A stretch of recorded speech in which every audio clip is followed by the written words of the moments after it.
Pernah nggak sih kita merasa tersesat di tengah hiruk-pikuk kehidupan dan rasanya butuh banget secerca harapan? Nah, hari ini yuk kita mulai sebuah perjalanan yang luar biasa untuk menemukan gimana kata-kata dalam Al-Quran bisa jadi kompas dan sumber ketenangan kita yang paling dalam. Kita semua pasti pernah merasakannya kan? Beban tantangan hidup, bisikan-bisikan khawatir yang gak ada hentinya. Kita cari kelegaan di mana-mana, tapi seringkali lupa kalau peta menuju ketenangan itu sebenarnya tersimpan di tempat yang paling dekat, di dalam lembaran kitab suci kita. Coba deh, bayangkan Al-Quran itu bukan cuma sekedar teks, tapi seperti apoteker pribadi buat jiwa kita.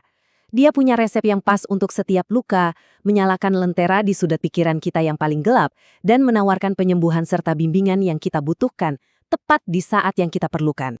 Oke, jadi mari kita mulai ekspedisi ini. Kita akan menjelajahi 5 lanskap spiritual, mulai dari membangun fondasi iman kita, sampai mengemas bekal untuk perjalanan terakhir kita nanti. Siap-siap ya, ini bakal jadi sebuah pendakian yang mencerahkan. Kita mulai dari yang paling dasar dulu ya, yaitu fondasi iman dan doa kita. Di sini, kita akan membahas 2 surat yang jadi inti hubungan seorang hamba dengan Tuhannya, Al-Fatihah dan Al-Ikhlas. Coba bayangkan ini, ada seorang pria, bisnisnya hancur lebur, dunianya serasa runtuh. Dia berlutut di sudut masjid yang sepi, terus-menerus mengulang Al-Fatihah. Nah, pas sampai di ayat yang dahsyat ini, air matanya tumpah. Di momen itulah dia sadar, selama ini dia menaruh kepercayaan pada dunia yang fana, bukan pada yang maha kekal. Itulah titik baliknya, saat penyerahan diri yang tulus memulai penyembuhannya. Nah, itulah kekuatan luar biasa dari Al-Fatihah, kunci pembuka pintu pertolongan ilahi. Dan sebagai pelengkap yang sempurna untuk doa ini, ada surat Al-Ikhlas. Coba pikirkan deh, ada seorang sahabat Nabi yang cinta banget sama surat ini hanya karena isinya mendefinisikan Allah dengan begitu murni. Rasulullah sendiri berjanji bahwa cinta inilah yang akan membawanya ke surga. Luar biasa kan? Cuma beberapa baris pendek, tapi bobot spiritualnya setara dengan sepertiga dari seluruh Al-Quran. Sekarang, dari fondasi, kita beralih ke benteng pertahanan. Di dunia yang penuh dengan bahaya, baik yang terlihat maupun yang nggak terlihat, gimana cara kita melindungi diri? Al-Quran menawarkan sebuah perisai spiritual, ayat kursi, Al-Falaq, dan An-Nas. Ada cerita indah yang menggambarkan penjagaan ini.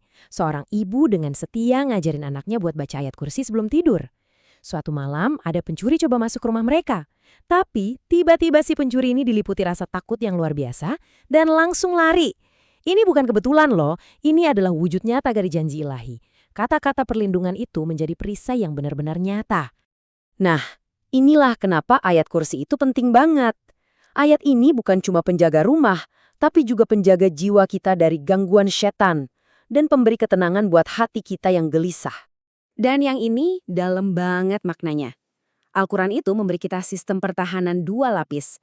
Surat Al-Falaq itu tameng kita dari serangan luar, kedengkian, iri hati, kegelapan yang tak terlihat. Tapi kemudian ada surat An-Nas yang menjaga benteng batin kita dari musuh paling berbahaya, yaitu bisikan keraguan dan ketakutan yang ditanamkan setan di dalam hati kita. Kalau digabungkan, keduanya menawarkan perlindungan 360 derajat yang lengkap. Hidup ini kan penuh dengan ujian ya? Nah, di bagian ini kita akan membahas gimana surat Al-Kahfi dan Yasin bisa jadi cahaya penuntun dan sumber kekuatan saat kita menghadapi tantangan-tantangan besar dalam hidup. Surat Al-Kahfi itu lebih dari sekedar ritual hari Jumat. Ini adalah buku panduan untuk melewati berbagai ujian hidup. Di dalamnya, kita nemuin kisah Ashabul Kahfi dan perjalanan Nabi Musa dengan Khidir, pelajaran abadi tentang iman yang tak tergoyahkan saat menghadapi kesulitan yang luar biasa. Dan yang paling penting, surat ini berfungsi seperti mercusuar, menerangi jalan kita dan melindungi kita dari fitnah besar di akhir zaman. Di samping cahaya penuntun dari Al-Kahfi, kita punya surah Yasin yang sering disebut jantungnya Al-Quran. Sama seperti jantung yang memompa kehidupan ke seluruh tubuh, Yasin menanamkan ketenangan dan kekuatan ke dalam jiwa. Itulah sebabnya banyak orang membacanya di saat-saat sulit, karena surat ini mengingatkan kita pada kekuatan tertinggi Allah atas hidup, mati, dan kebangkitan. Ini adalah sumber kepastian yang menenangkan hati dan meluruskan jalan yang terasa sulit. Oke, sekarang yuk kita geser fokus kita ke rasa syukur dan karunia ilahi. Kita akan menjelajahi gimana surah Ar-Rahman dan Al-Waqiah bisa mengubah cara pandang kita terhadap nikmat yang sering kita lupakan. Ayat ini diulang-ulang di seluruh surah Ar-Rahman. Sebuah pertanyaan tajam yang seolah-olah memaksa kita untuk berhenti sejenak. Ayat ini bertanya langsung kepada kita, secara pribadi, untuk berhenti dan benar-benar merenung. Coba hitung berkah kita. Setiap napas, setiap detak jantung, setiap suap makanan. Berapa banyak anugerah tak terhingga yang sering kita anggap sepele? Jadi kalau Ar-Rahman menumbuhkan rasa syukur yang mendatangkan rahmat, nah surah Al-Waqi'ah membangun kembali hubungan kita dengan rezeki. Ada riwayat yang bilang membaca surat ini tiap malam bisa melindungi kita dari kemiskinan. Gimana caranya? Bukan dengan sihir, tapi dengan mengubah pola pikir kita secara mendasar.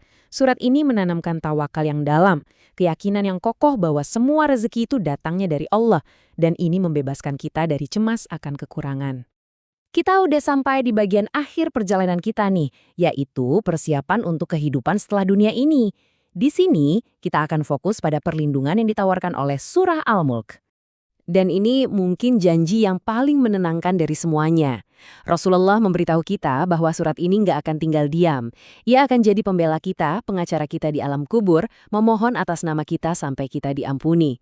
Coba bayangkan punya teman yang begitu setia dan kuat di saat kita paling sendirian. Manfaatnya benar-benar tak terhingga. Surat ini bukan cuma perisai di dalam kubur, tapi juga pemberi syafaat di hari kiamat. Membacanya setiap malam itu bukan sekedar rutinitas. Ini adalah tindakan mempersiapkan rumah abadi kita, sebuah pengingat harian akan kekuasaan mutlak dan belas kasihan Allah atas segalanya. Kutipan ini sepertinya merangkum seluruh perjalanan kita dengan sempurna. Al-Quran itu bukan benda peninggalan yang statis, ini adalah panduan hidup yang interaktif. Ia berbicara kepada kita, menyembuhkan kita, dan menerangi jalan kita. Selama kita terus terhubung dengannya, pintu menuju rahmat Allah yang tak terbatas akan selalu terbuka lebar.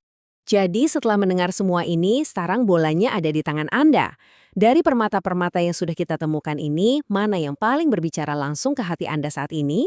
Surat mana yang akan Anda pilih sebagai pendamping harian Anda, sahabat Anda dalam perjalanan ini? Jangan biarkan momen ini berlalu begitu saja. Pilihlah satu, buka halamannya, dan mulailah percakapan Anda dengannya hari ini.